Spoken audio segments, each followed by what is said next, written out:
Mini LED is the biggest battleground in the TV industry right now, and there's a surprisingly clear winner. But it's not the brand you think, and it's not the one the stores are pushing. But here's the truth they won't share. These technologies aren't created equal. One is being sold at a massive markup for what it actually delivers. Another just solved its biggest weakness and became unstoppable, and two are battling for the mid-range crown, with a surprisingly clear winner. Before you spend $1 on the wrong technology, let me break down exactly what each one does, where it excels, where it fails, and which one deserves your money in 2026. Hit subscribe for honest tech breakdowns without the sales pitch. Drop a comment and tell me, what TV technology are you using right now? LED, the foundation most people don't understand. LED stands for light-emitting diode. But here's the catch. An LED TV isn't really an LED display. It's an LCD panel with LED backlights behind it. The screen contains liquid crystals, and behind those crystals sits a grid of LED lights that shine through to create the image. Think of it like a flashlight shining through stained glass. The glass controls the colors and shapes, but the light comes from behind. The fundamental problem, because the backlight is always on, LED TVs cannot produce true black. When a scene needs darkness, the crystals try to block light, but some always leaks through. That's why dark scenes look grayish instead of truly black, and that gray glow kills contrast. Without deep blacks, colors look less vibrant, details disappear in shadows, and the overall picture feels flat. The bottom line, LED TVs are the most affordable option. You can get a decent 55-inch model for under $400, but you're getting basic picture quality. Fine for casual viewing in bright rooms, not ideal for movies, gaming, or anyone who cares about visual quality. QLED, marketing magic meets real innovation. QLED stands for quantum, a name Samsung invented and marketed as revolutionary. And to be fair, it kind of was. QLED takes the same LED backlight technology and adds a layer of quantum dots, tiny nanocrystals that react to light and produce incredibly vibrant colors. The brightness is insane, colors are rich and saturated, and in showrooms, QLED looks absolutely stunning. Those tropical fish demos and neon cityscapes, they pop off the screen. But here's what you need to understand. QLED is still an LCD panel with a backlight. It has the same fundamental limitation. It cannot produce true black.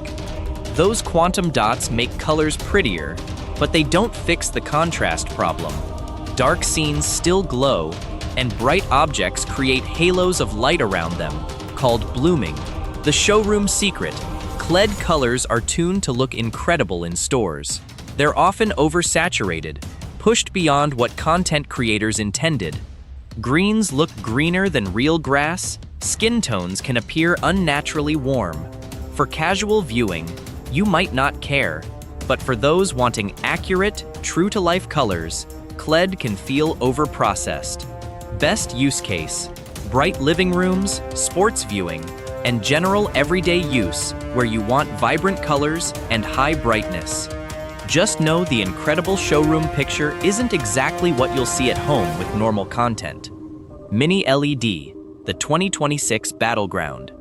This is where things get interesting, because Mini LED has become the biggest battleground in the TV industry right now. Mini LED isn't a new display type. It's a dramatically improved backlight system. Instead of a few hundred regular-sized LEDs, Mini LED uses thousands of much smaller LEDs behind the screen. Why size matters? Control. With thousands of tiny lights instead of a few hundred large ones, you can control which screen areas are bright and which are dark with much greater precision.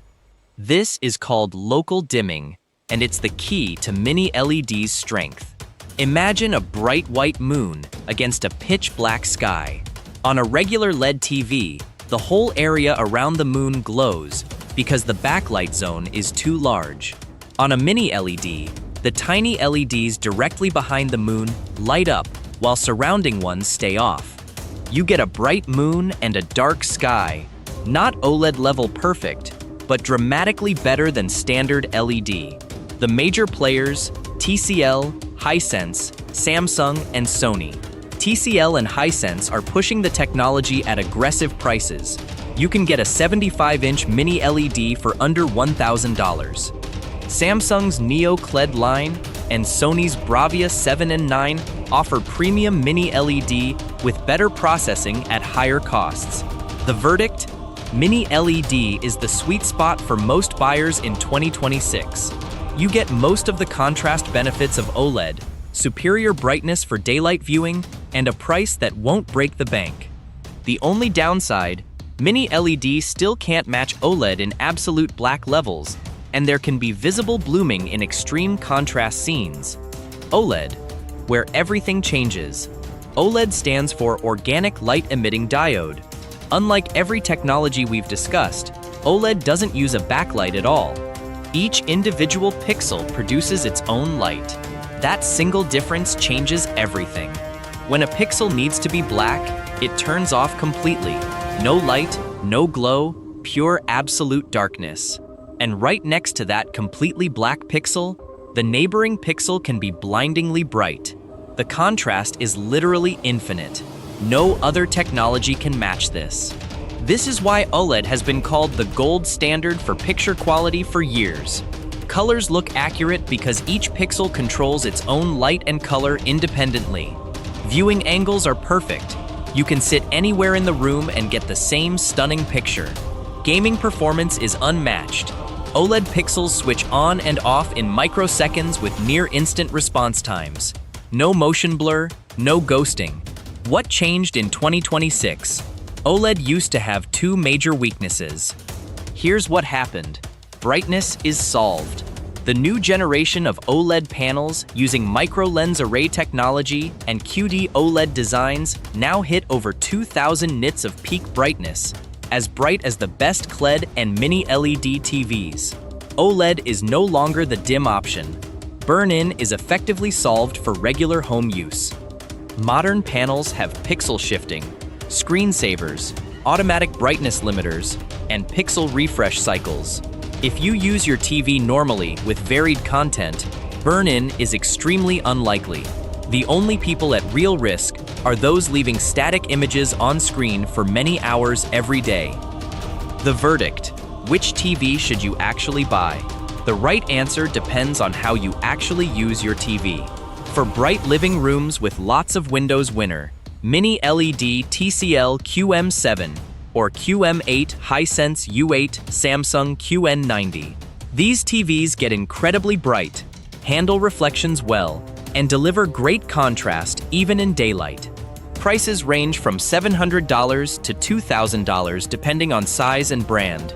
For movie lovers and darkroom viewing, winner, OLED, and it's not close, LG C4 or G4 Sony Bravia OLED Samsung QD OLED S95 series. These deliver a picture that makes everything else look like a compromise. Prices have dropped to around $1,000 to $2,000 for 55 to 65-inch models.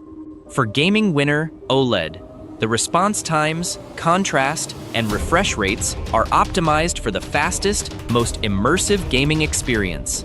LG OLEDs are specifically the go-to for gamers. For tight budgets, under $800, winner, Mini LED from TCL or Hisense. The smartest money you can spend. You're getting 80% of a premium viewing experience for 40% of the cost. For basic casual viewing, winner, standard LED or entry-level QLED bay. For bedrooms, guest rooms, or kitchens, a standard LED or entry-level QLED from Samsung, LG, or TCL in the $300 to $500 range is perfectly fine. Don't overspend for a screen you won't watch critically. What to skip entirely? Any TV that says 4K UHD but has no local dimming and no HDR support beyond basic HDR10, you're getting a glorified monitor. QLED TVs that are clearly rebranded LED panels. If it's under $500 and says QLED, check the specs. If it has no local dimming, no high refresh rate, and only 60 Hz, it's a dressed-up LED. The cheapest models from any brand. The $200 doorbuster TVs are built to hit a price point, not to last. You'll buy 2 of them in the time one decent mid-range TV would still be running.